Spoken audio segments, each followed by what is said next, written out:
Você está na Super Difusora Itapetininga, ZYW 798, 94,5 FM. Ouça também no site radiosuperdifusora.com.br ou pelo aplicativo. Feita pra você. Está no ar pela Super Difusora, Jornal do Meio-Dia. Jornal do Meio-Dia. Mais de 50 anos de credibilidade na notícia. Tudo o que acontece na cidade. Na região. No Brasil e no mundo. Jornal do Meio-Dia.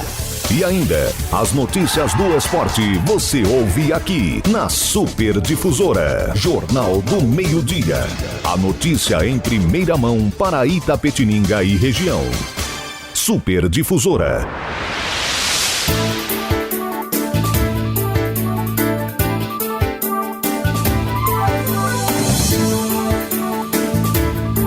Olá, muito boa tarde. Começando o Jornal do Meio-Dia, edição especial deste sábado, 18 de janeiro. Hoje é dia de Santo Irmão Jaime Hilário. E o Jornal do Meio-Dia tem oferecimento de Franciose Imóveis, abrindo portas para o seu futuro. De Plano Familiar Camargo, tradição, seriedade e respeito. De Nishimbo do Brasil, há mais de 50 anos gerando emprego e renda. E agora em Itapetininga, Sicredi. Sicredi não é só dinheiro, é ter com quem contar. A apresentação hoje é minha, Antônio Luiz, com produção de Juliana Fernandes, vídeos, redes sociais, mesa de áudio, Antônio Rodrigo. Diretora responsável, Cristine Abrão Morelli Atucci. Esta é mais uma realização da Central de Jornalismo da Super Difusora.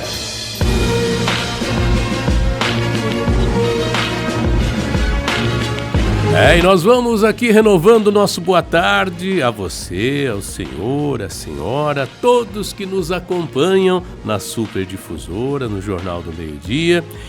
E hoje nós temos uma pauta bastante relevante, né?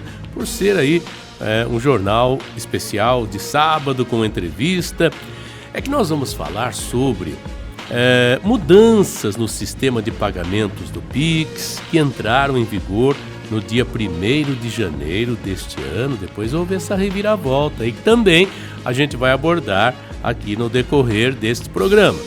É que o governo federal implementou novas regras, aumentando o monitoramento das transações financeiras, mas em meio à disseminação de notícias falsas, muitos boatos e tudo mais, houve um recuo. E aí o governo revogou algumas das normas, suas implicações e o cenário jurídico envolvido. Então, para nos explicar, para dar um panorama geral dessa situação, nós estamos recebendo hoje aqui o advogado, especialista em direito do consumidor, profundo conhecedor das leis que regulamentam aí essas relações, vai conversar conosco. Hoje está aqui o Dr. Rodrigo Rolim. Jornal do Meio-Dia, Economia. Fala de dinheiro, fala de pagamento, de recebimento, de transações, de relações humanas envolvendo, pagar e receber, sempre gera algum tipo de preocupação. Isso quando vem leis que trazem mudanças, assustam um pouquinho, criam uma certa preocupação, muitas dúvidas, desinformação e muito blá, blá, blá, diz que e tudo mais. Bom, doutor Rodrigo Rolim, muito prazer receber o senhor aqui para conversar com a gente, então, neste sábado e falar sobre essas medidas e também, claro, outras que estão por aí. Muito boa tarde ao senhor, prazer tê-lo aqui nos nossos estúdios. Uma boa tarde, seu Antônio, eu que agradeço o convite, agradeço aí nossos ouvintes também e espero poder contribuir com vocês. Vai contribuir sim conosco, trazendo, elucidando de uma maneira geral e de uma vez por todas também todos esses desencontros de informação. Bom, doutor, vamos começar então por essa medida do governo, que foi a implementação de novas regras para o Pix. O que motivou isso? Qual era o objetivo principal dessa medida? Em verdade foi realmente um equívoco, né? Um uso ali da informação de forma distorcida que gerou toda essa confusão aí popular. Que essa regra, de nova, ela não tem nada, na verdade ela já existia. O que alterou apenas foi o limite dessas transações, né? Essas transações realizadas por Pix, foi alterado esse limite das transações que os bancos devem informar a Receita Federal. Então, anteriormente, era um limite menor, era um limite de 2 mil para pessoas físicas e 6 mil para pessoas jurídicas. Com a instrução em vigor de 2025, que agora foi revogada, esse valor passaria a 5 mil para pessoas físicas e 15 mil para pessoas jurídicas. Então, não foi introduzida uma nova regra. O equívoco foi justamente esse. Pegar essa informação e destacar como se fosse uma novidade. E, na verdade, não, porque essa visualização da nossa movimentação bancária, a Receita Federal já tem há muito, muito tempo. Né? Talvez não seja tão eficiente e, com o tempo, possa se tornar mais eficiente, porém, essa visão ela já tem. Então, não existe uma novidade. Né? O que ocorreu foi a alteração desse limite, que, em tese, traria até um benefício a mais à população de baixa renda, tendo em vista que os valores aumentaram, né? Esses limites aumentaram, então para quem pratica abaixo disso seria até melhor. E também houve a novidade da inclusão de fintechs e startups. Até antes dessa instrução, e agora, na verdade, está valendo ainda a regra antiga, tendo em vista que foi revogada, né? Essas fintechs, que são os bancos digitais, essas startups que não possuem uma sede física, elas não têm, por formalidade, essa obrigatoriedade de enviar esses dados para a Receita Federal. Muito embora aquelas que já têm uma notável atividade aí no mercado já façam essa comunicação, porque justamente atua como agente financeiro. Porém, existem ainda muitas startups, fintechs, que são pequenas e que não têm essa visibilidade que essas novas startups grandes já têm, igualando ali com os bancos. Então, essas pequenas ainda não repassam essas informações à Receita Federal. Isso seria uma novidade ali, uma informação a mais que o sistema teria. Doutor, fintechs, startups, palavras difíceis que estão meio longe da gente aqui, que tem pouco conhecimento, né, nas transações e tudo mais. E a população de baixa renda não está nem aí, né, com esse tipo de negócio. O que eles estão preocupados é assim, o Pix que eu vou passar aqui para o Antônio, por exemplo, vai ser taxado, eu vou ter que pagar mais por isso, e parece que esse era o medo, né, das pessoas, que essas medidas viessem a mexer no seu bolso. Exato, senhor Antônio. Na verdade, a instrução não prevê nenhuma taxação para essa modalidade de pagamento. O que houve foi realmente uma distorção dessa instrução, gerando ali as fake news, né, que tomaram um relevo popular, até ao ponto que a população realmente acreditou que haveria essa taxação pelo uso do meio de pagamento. Pode ser que com a melhora do sistema houvesse mais arrecadação? Sim, mas que o meio de pagamento seria cobrado, isso é uma fake news, não existe essa previsão na instrução e em nenhum momento foi publicado alguma informação nesse sentido oficial. O que houve foi ali um deputado federal que pegou e fez um vídeo popular ali distorcendo essa instrução, e levou ao conhecimento público, que convenceu a população. Então, mas quem que seria afetado por essa medida, doutor? Seria aqueles que fazem altas transações? Em tese, não teria alteração nenhuma de regra. Então, as mesmas pessoas que já eram vistas antes, elas continuarão sendo vistas agora. Porque essa prestação já é feita pelos bancos. Já é feita anualmente. Então, nessa regra não mudou nada. A mesma visibilidade que os bancos tinham, eles passam a continuar tendo. A única alteração seria realmente a inclusão dessas fintechs e startups que são bancos digitais, aqueles que a gente não tem uma agência física para a gente ir reclamar com o gerente, e também a inclusão do cartão de crédito. Porque o cartão de crédito também já era informado à Receita Federal, porém por um programa diferente, um sistema que se chama Decred, isso já desde 2003.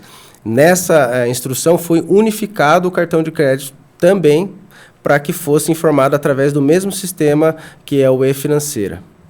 Doutor, as redes sociais em si, na disseminação dessas falsas informações, elas tiveram um peso nesse recuo, digamos assim, por parte do governo?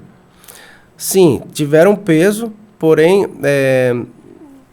justamente porque a população acreditou que realmente seria taxado essa medida. Isso trouxe ali uma preocupação na população e, de fato, houve, segundo o ministro da Fazenda, uma identificação no sistema que houve a queda na utilização do Pix.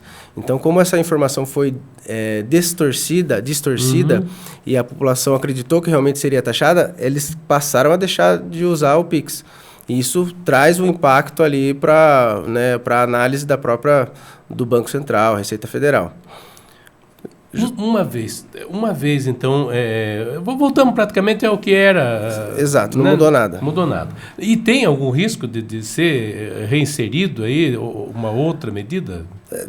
Provavelmente deve ser redigida alguma outra medida, tendo em vista que há necessidade de se incluir esses bancos digitais, tendo em vista que a norma ainda não prevê essa obrigatoriedade para eles. Então, para que seja suprida essa lacuna, obviamente vai ter que ser introduzida uma nova regra aí que não venha que venha suprir essa lacuna aí e obrigue os bancos digitais também a informarem a movimentação bancária. Doutor, uma coisa que pode passar pela cabeça do cidadão menos esclarecido, que eu posso de alguma maneira driblar a Receita Federal, driblar o sistema financeiro e tudo mais, mas hoje já há meios de cruzar informações e saber quem é quem, né? Sim, a Receita Federal há anos já tem todas essas movimentações bancárias nossas. E eles sabem também que a nossa movimentação é maior do que o nosso lucro. Então, a gente acha que, na verdade, eles não estão vendo, mas eles estão vendo tudo. Então, eles só conseguem processar um número de informações. Eles focam naquilo que tem mais valor. Então, para quem faz isso em nível baixo, obviamente que se já não sofriam nenhuma fiscalização antes, agora que não vão sofrer. Mas isso é um ponto realmente controverso, né? Porque justamente são essas pessoas que não gostaram dessa mudança. Justamente porque na nossa cultura, infelizmente, a gente sabe que é o país onde tem um grande número de sonegação. Agora, parece, doutor, que aí aquele negócio, né? Eu ouvi dizer não consta como informação, mas boatos de que pessoas teriam recebido documento, papel, sei lá, com timbre da Receita, cobrando alguma taxa. Isso realmente chegou a existir? Chegou ao seu conhecimento? Dessa forma, não existiu isso de forma legal. O que está ocorrendo, e até é importante a gente abordar também, desde quando foi publicada essa instrução, os golpistas já passaram a se utilizar disso. Então, já passaram a entrar em contato com as pessoas, falando, você fez um Pix aqui acima de R$5.000, foi gerado um encargo, você precisa pagar essa taxa. Porém, é golpe. A Receita não envia mensagens por WhatsApp, não liga no telefone. Eles são obrigados a notificarem extrajudicialmente o contribuinte para que ele esclareça eventual divergência entre a movimentação bancária e a declaração de imposto de renda. Portanto, ficar sempre muito atento para não cair nessas jogadas, nessas conversas entre golpistas. Sim. Bom, doutor Rodrigo, eu peço licença ao senhor, a gente vai a um pequeno intervalo e nós voltaremos já, então, com a sequência desse nosso bate-papo, falando mais aí sobre esse assunto aí e também sobre outros, já que o senhor teve também atuação junto ao PROCON e é muito importante a gente esclarecer as pessoas sobre como lidar com essas questões envolvendo aí dívidas, envolvendo golpes, envolvendo tudo mais. Vamos ao intervalo e já a gente volta. Este é o Jornal do Meio-Dia. Esta é a Super Difusora, a rádio que é feita para você.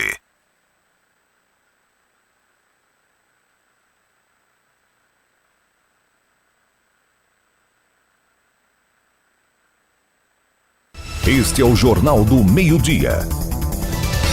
Esta é a Super Difusora, a rádio que é feita para você. Jornal do Meio-Dia.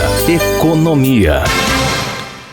Muito bem, estamos de volta com o Jornal do Meio-Dia, edição especial deste sábado. Hoje conversando com o Dr. Rodrigo Rolim. Engraçado que, assim, em conversa aqui fora do ar, a gente acaba descobrindo coisas, né? Para mim, quando me falaram que vinha um advogado especialista em direito do consumidor, em economia, em todos esses assuntos aí, né, a gente ficou meio preocupado. Mas, aí, conversando com ele, é de família de Itapetininga, o pai, nosso amigo de longa data, quer dizer, então... o senhor praticamente cresceu, né, próximo aí à família da Superdifusora, a família Abrão, né, já que seu pai tem estreitas ligações. Ele é filho do advogado Luiz Gonzaga Lisboa Rolim, o Zaga, né, nosso querido amigo Zaga, que foi presidente durante muito tempo da OAB local, né, 43ª subsecção da Ordem dos Advogados do Brasil. E o doutor Rodrigo, o senhor estudou, fez cursos fora daqui, né, doutor? Eu estudei fora, mas a faculdade mesmo eu concluí aqui. Aí depois eu fiz algumas especializações, constitucional, processo civil, processo do trabalho e agronegócio e consumidor. Puxa. A gente tem que se preparar um pouco, né? O mercado já não está, né, fácil, então a gente tem que estar sempre atualizado. Então, porque aquela ideia de advogado, você tinha o que a ideia? Aquele advogado de família que cuida, né, dos direitos civis, mas ou da área civil, mas e o penal, né? O criminalista, aquele que antigamente se falava advogado de porta de cadeia, vai lá, tira o preso, né? Faz toda a documentação, né? Mas hoje em dia, com toda essa evolução que houve, progresso e avanço até tecnológico, né, exige que o advogado esteja mais preparado, conhecendo várias áreas, né, doutor?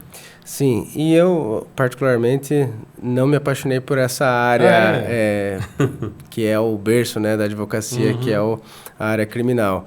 Eu já fui mais para áreas de contratos, assim, justamente porque é uma área para quem gosta realmente, né, porque é uma área bem peculiar. Mas enfim, seguindo aí o projeto do querido pai aí. Pois é. Aliás, brilhante advogado, doutor. Ele exerce ainda? Exerce, está nativo ainda. Há bastante tempo que eu não tenho contato com ele, né? Mas o senhor já, se puder, né, transmite o nosso abraço e nossos cumprimentos a ele. Com prazer. Doutor, voltando àquele nosso assunto do PIX, já dissemos aqui que o governo resolveu revogar a norma, né, por conta de tudo, das notícias falsas, dos boatos, e, enfim... Houve até uma certa pressão popular. Isso representa uma falha na comunicação do governo? Faltou divulgar melhor, explicar melhor? Poderia ter sido evitado toda essa celeuma? Com certeza, né? Houve uma falha grande no Ministério da Comunicação, que deixou, primeiro, que fossem feitos vídeos da oposição que queriam realmente distorcer aquele conteúdo antes de ela oficialmente deixar isso claro de forma límpida para o contribuinte, né, para o consumidor final. E demonstra ali a fragilidade, né, do governo, tendo em vista que cedeu a uma pressão que foi enviesada através de uma fake news. E para atender a vontade popular, revogou uma norma que é de importância para o sistema brasileiro, tendo em vista que propõe ali alterações que são necessárias com relação às informações que devem ser repassadas. Muito bem. Agora, em relação à decisão, primeiro de editar a medida, né? e garantir que não seria tributado, enfim. Isso ajuda a esclarecer, de alguma forma, os rumores que surgiram por aí? É interessante até essa pergunta, senhor Antônio, porque, infelizmente, no Brasil, como é que funcionam as coisas? O senhor vai na praia, você quer curtir um barulho do mar, Isso. o sossego da natureza, e vai lá, tem um pessoal que quer ligar o som do lado, tal, aquela coisa assim. Você não precisa de uma lei para dizer para você que você não precisa, que não pode ligar o som na praia. Basta um bom senso para você entender que você está tirando ali a tranquilidade do outro, para você entender que não pode. Mas aqui muitas coisas a gente precisa de uma lei positivando, falando, ó, não pode, porque se não tiver escrito não pode, ele já encontrou uma lacuna onde ele pode falar, a lei não proíbe, então, princípio da legalidade, né? Não sou obrigado a fazer ou deixar de fazer, senão em virtude de lei. Aí as pessoas realmente se aproveitam dessa lacuna para poder... Verdade. Né? Então, aquele negócio tácito não funciona para alguns, exato. Né? Aqui, então, assim, ou seja, bastava uma leitura mais aprofundada ali da instrução, que é uma redação simples, não tem nada de jurídico ali, para entender que não havia taxação nenhuma. Certo. Porém, mas a população quer uma medida escrita dizendo que não vai ser taxado. Isso. Então, para a população vai funcionar. É necessário que seja assim. Então, eu acredito que vai ter um efeito positivo se tiver uma medida provisória, né, determinando isso. Doutor, o governo também chegou a comentar, né, que vai buscar responsabilizar judicialmente os autores aí de notícias falsas. Na prática, o que significa isso? Como que vítimas de desinformação podem se proteger? Eu, vítima de informação aí, a questão meio genérica, né? Mas quem espalhou, compartilhou essas desinformações? É super importante inclusive a regulamentação nas redes sociais nesse sentido, mas é importante que se haja aí uma reparação, que se busque a justiça nessa situação, justamente porque é uma situação que deixa a sociedade vulnerável. É um meio de comunicação oficial do deputado e foi ali, gerou uma comoção popular muito grande através de uma fake news. E isso pode trazer prejuízos incomensuráveis para a população. E já vem ocorrendo isso há um bom tempo. Nas eleições, ambos os lados, independente de qualquer partido, usam dessa ferramenta para disseminar informações falsas e desabonar o seu oponente. Então, o governo precisa, sim, procurar essa reparação para demonstrar que, se a pessoa se utiliza desse meio, ela vai ser responsabilizada por isso. Então, é importante que haja, sim, essa procura. Mas isso vai ser por meios judiciais? Por meios judiciais. Inclusive, hoje eu já vi notícias do Ministério Público Federal que já anunciou que vai propor ação de reparação de dano.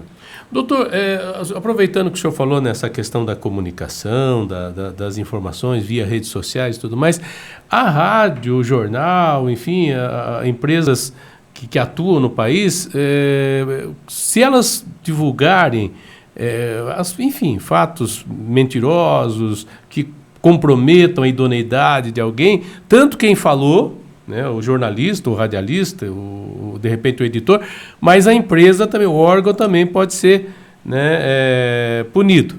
No caso das redes sociais, o que elas querem? Elas querem ficar isenta de qualquer responsabilidade, nesse caso sei lá, disseminação de ódio, de mentiras? Na verdade, a falta de regulamentação traz essa sensação de que não existe uma regra a ser seguida. Porém, o próprio Código Civil, se você for analisar, mesmo não falando diretamente em redes sociais, é um meio de comunicação. Então, poderia ser aplicado de forma análoga. Mas é necessário que se faça uma regulamentação específica, tendo vista que há peculiaridades diferentes ali né, do canal de comunicação convencional que a gente conhece.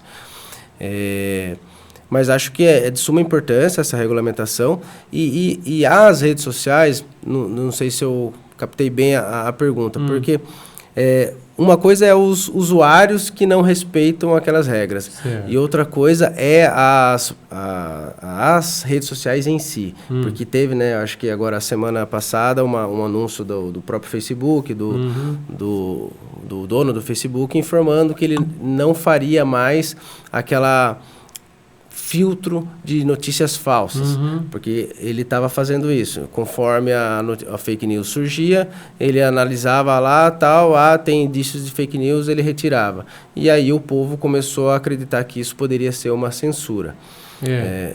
Porém, é necessário, muito embora pareça uma censura, é necessário ter em vista que traz um impacto numa sociedade como um todo. E isso ocorre com as crianças, ocorre com as fake news, não é só notícias falsas, existem um uso indevido dessas redes sociais para modular pensamentos, para trazer ideologias. Então, é importante que haja, sim, óbvio, com toda a moderação, uma análise um filtro por parte dessas redes sociais. Legal. Bom, nós vamos seguindo aqui com o nosso Jornal do Meio-Dia, conversando com o doutor Rodrigo Rolim. Doutor, em relação a certos episódios que nós temos verificado na política principalmente, quer dizer, a gente viu nas eleições, a gente viu posteriormente um debate muito grande de ideias, uma exploração grande das redes sociais, quer dizer, os meios de comunicação oficiais que informam ali, que tem seu compromisso com o seu público, dizem uma coisa, mas a rede social fica aquele sabe, agride daqui, ofende de lá, e, enfim, isso tudo tende a aumentar com o passar do tempo, com a evolução das mídias de informação? Sim. Até porque todo mundo é jornalista agora, né? Todo mundo se acha comunicador. Com certeza. E o que acontece nas redes sociais? O algoritmo, ele quer que você permaneça com pessoas que pensem igual a você. Porque se você estiver conversando com pessoas que pensam igual a você, você fica mais tempo na internet. Você também se estende ali, né? Você fica lá, você fica vendo vídeo atrás de vídeo, tal, e comentando, tal, aquela coisa. Então ele vai mandar para você coisas que comungam com o seu pensamento. E essa é uma forma onde ele consegue rentabilizar mais. Isso faz com que as pessoas se dividam e procurem o seu grupo de pensamento e só fiquem ali, sem poder contradizer com outras pessoas. Essa bolha vai aumentando. Então, quando essa bolha aumenta, e algumas delas começam a sair dessa bolha, há o conflito, que é na internet, por exemplo, você está dentro da sua bolha, mas de repente vem uma publicação lá que foge, aí você vai ficar tentado para fazer um comentário ali naquilo ali. Então, existe na tecnologia das redes sociais todo esse mecanismo para te levar para um grupo social e depois eles propõem ali algo para você instigar ali, porque essas discussões também geram ibope, né? E geram mais tempo das pessoas consumindo. Então, isso é um mecanismo que é feito propositalmente, para gerar realmente essas discrepâncias na internet. Então, isso eu acho que deve ser realmente analisado com mais profundidade, tendo em vista que nós não temos nem ideia de como isso está sendo programado para nos consumir, né? Então, é importante essa consciência. Agora, o Zuckerberg, né, essa questão da rede, não é censura, mas porque a gente deve se auto-fiscalizar no que vai dizer, no que vai falar, no que vai expor. Mas nem todo mundo pensa assim. E aí nos Estados Unidos houve uma certa liberação. Aqui no Brasil vai ser diferente, né? Aqui ele não vai mexer ainda. Não vai mexer ainda, né? Não vai mexer ainda. Ele vai fazer esse teste lá nos Estados Unidos e dependendo da repercussão ele pode implementar em outros locais. Certo. Assim, de fato, se você vai publicar uma informação particular e aquilo traz uma repercussão para um determinado grupo de pessoas, ele não tem a obrigação de ir lá e tirar aquela situação. Você vai sofrer as consequências daquele ato. Mas uma informação que tem o condão de convencer uma massa como um todo, aí é importante que se haja justamente porque gera esse equívoco da massa, né? Então é importante que realmente haja esse olhar, pelo menos para essas notícias. Muito bem. Bom, nós vamos chamar um pequeno intervalo. Eu vou voltar a falar com o Dr. Rodrigo a respeito de relações comerciais, relações de consumo, enfim, direitos do consumidor e tudo mais, neste último bloco. Queria que você permanecesse com a gente, então, para conhecer um pouquinho mais, saber dos seus direitos, dos meus direitos, dos nossos direitos como cidadão, como consumidor, como contribuinte, enfim. A gente volta já já. Este é o Jornal do Meio-Dia. Esta é a Super Difusora, a rádio que é feita para você.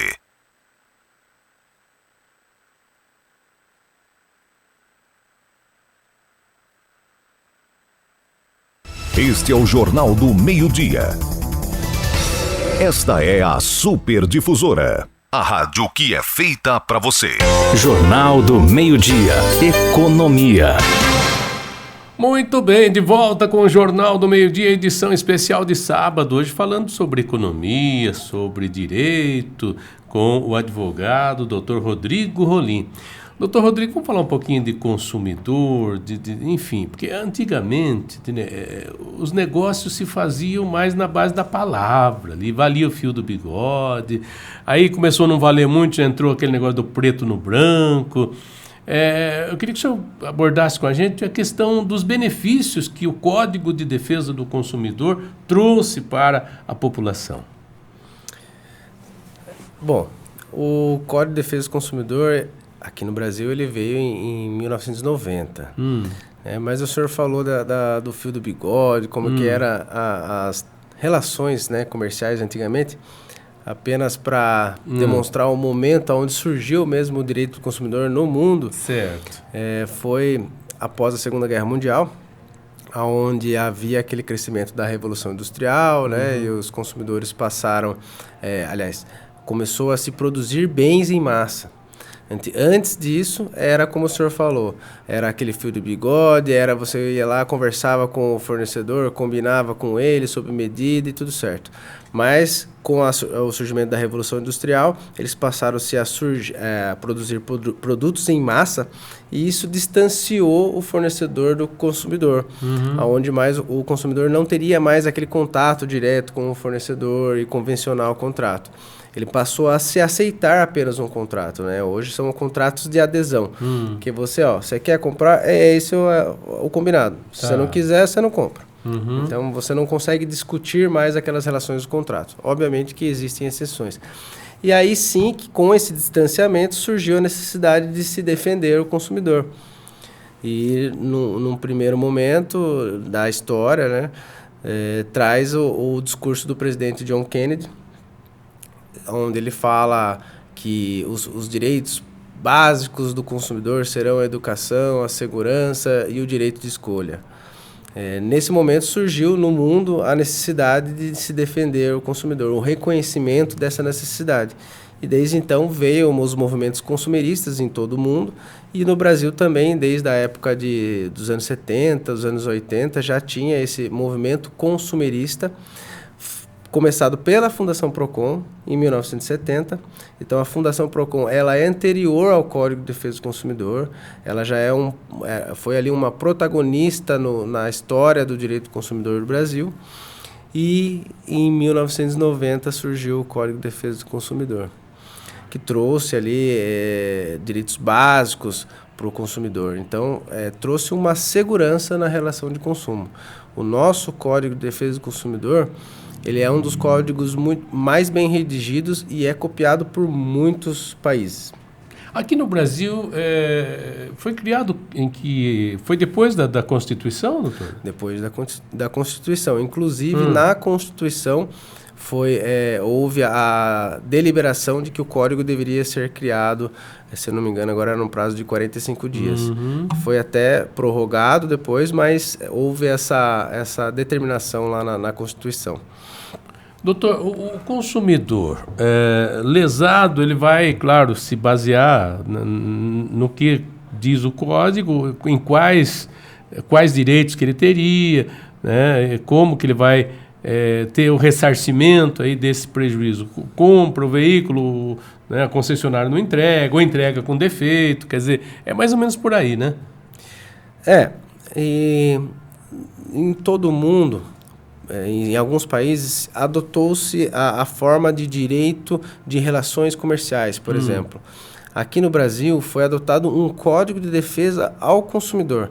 O artigo 1º ele fala que o código ele é protetor ao consumidor, justamente porque ele reconhece essa vulnerabilidade do consumidor brasileiro. Então, justamente, nós somos um país onde a gente tem um déficit de educação grande, a gente vem, né, de colonização, de exploração.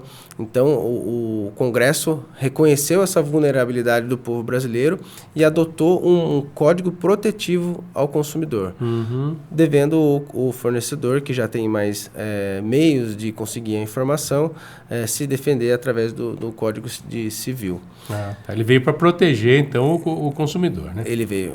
Doutor, em relação ao PROCON ou aos PROCONs, em que situação o cidadão lesado deve procurar o PROCON? É só aquele que teve um pequeno, por exemplo, comprou um produto vencido, um produto, ou aquele que fez um negócio grande também, ele também pode procurar esse instituto?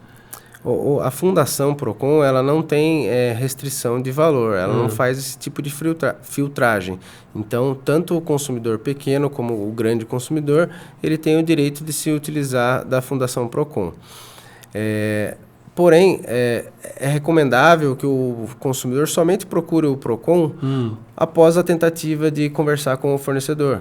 Existem meios, inclusive a lei obriga que os fornecedores tenham o SAC, o Serviço de Atendimento ao Consumidor, para que o consumidor primeiro tente um diálogo com o fornecedor, tente resolver diretamente com a empresa e, se não for possível, ele tiver dificuldade, aí sim, como é um dever do Estado defender o consumidor, ele tem uma parceria com a Fundação PROCON, que é um braço ali do governo que consegue ajudar o consumidor a se defender nessas situações. A gente fala de PROCON e aí é importante também esclarecer. Por exemplo, eu procuro o PROCON. O órgão tem condição de obrigar o devedor, o inadimplente, enfim, aquele que é autor da lesão, ou do lesionamento, aí, a ressarcir, ou o PROCON vai funcionar como uma ponte entre as duas partes junto aos setores do direito? Não, o PROCON ele não tem esse jus postulandi, ele não pode postular em juízo em nome dos consumidores. Ele promove a defesa administrativa do consumidor. Então, ele pode requerer que seja reparado, por exemplo, o serviço, requerer que seja devolvido o valor, tudo isso de forma administrativa.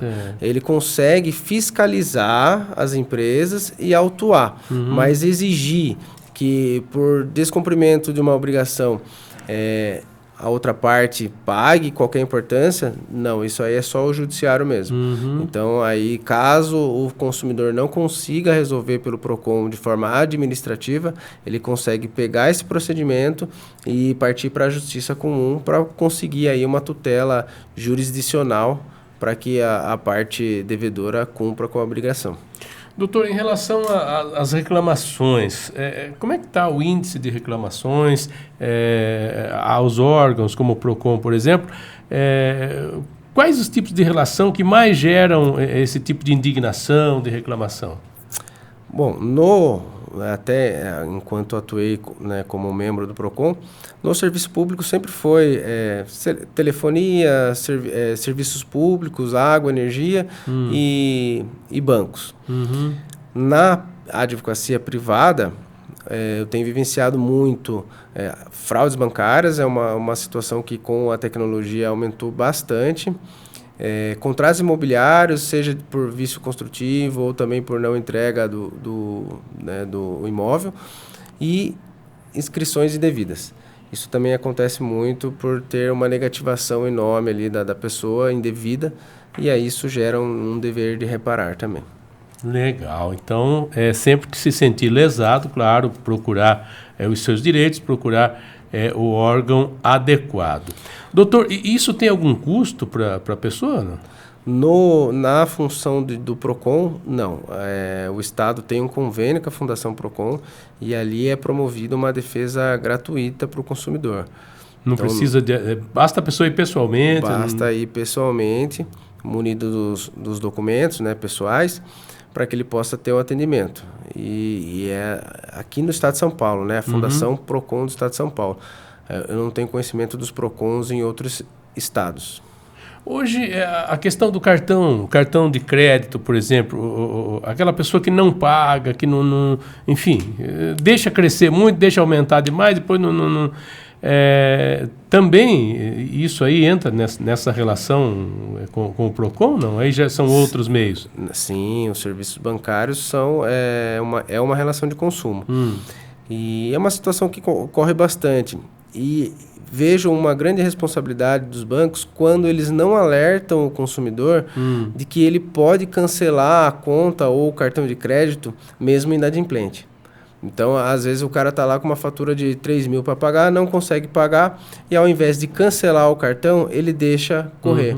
Isso vai gerando juros. Esses juros do cartão, eles são mais abusivos, eles são juros que é de cheque especial e permitido por lei.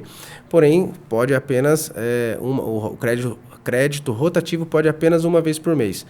Porém, mesmo assim, ainda fica correndo fatura, pagando o mínimo e tal, disponibilizando crédito e parcelas.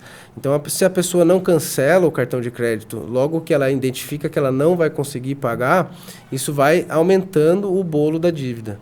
E os bancos muitas vezes não informam. É um dever também do banco, tendo em vista que o consumidor não sabe que aquilo vai acarretar mais prejuízo para ele. Uma situação. A pessoa, por exemplo, a pessoa se ilude. No seu cartão tem tanto aqui que você pode utilizar. Aí a pessoa vai e utiliza aquilo ali. Mas, na verdade, aquele dinheiro não é dela, né, doutor? Aí é o cheque especial. O cheque especial, ele é um dinheiro do banco, onde você utiliza. Alguns bancos, que eu me recordo, tem alguns bancos que disponibilizam por um prazo até sem juros, 5, 10 dias, e depois desse dia já começa a incidência de juros.